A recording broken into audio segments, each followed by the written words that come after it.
ఈ రోజు KNR institute physical training లో భాగంగా ఈ రోజు ఆస్పిరెంట్స్ కి 1600 మీటర్స్ పైన అవగాహన. కామన్ గా 600 మీటర్స్ ఏ విధంగా చేయాలి, 400 మీటర్స్ ట్రాక్ లో 4 రౌండ్స్ చేయాల్సి ఉంటది, ఏ విధమైనటువంటి వర్కౌట్స్ అనేది చేయాలనే దాని మీద ఈ రోజు ఆస్పిరెంట్స్ కి క్లియర్ గా ఎక్స్ప్లెయిన్ జరుగుతుంది. అందులో భాగంగా మొదటిది ముఖ్యంగా ఇక్కడ గుర్తుపెట్టుకోండి, మనం 4 రౌండ్లు 400 మీటర్స్ రౌండ్ లో 4 రౌండ్ కొట్టాల్సి ఉంటుంది. ఇక్కడ చూడండి. సో దాన్ని ఏ విధంగా చేయాలి, మనం ఫస్ట్ రౌండ్ వచ్చేసి 65 to 70 seconds, each one round వచ్చేసి 60 నుంచి 70 సెకండ్ల మధ్య చేయాల్సి ఉంటది.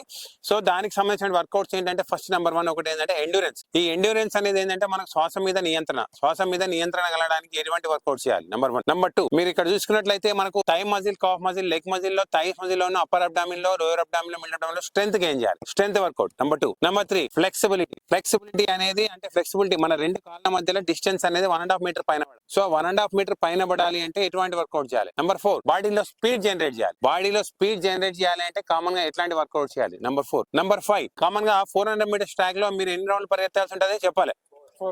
4 రౌండ్లు పరిగెత్తాల్సి ఉంటుంది. ఆ 4 రౌండ్ లో భాగంగా మనకు వచ్చేసి 800 మీటర్ కర్వ్స్ వస్తాయి. ఆ కర్వ్ లో బాడీ పొజిషన్ ఏ విధంగా ఉండాలి, ఏ విధంగా బెండ్ చేయాలి అనే దాని మీద కేఎన్ఆర్ ఇన్స్టిట్యూట్ ఆఫ్ స్పోర్ట్స్ ఇక్కడ క్లియర్ ఎక్స్ప్లెయిన్ చేయడం జరుగుతుంది.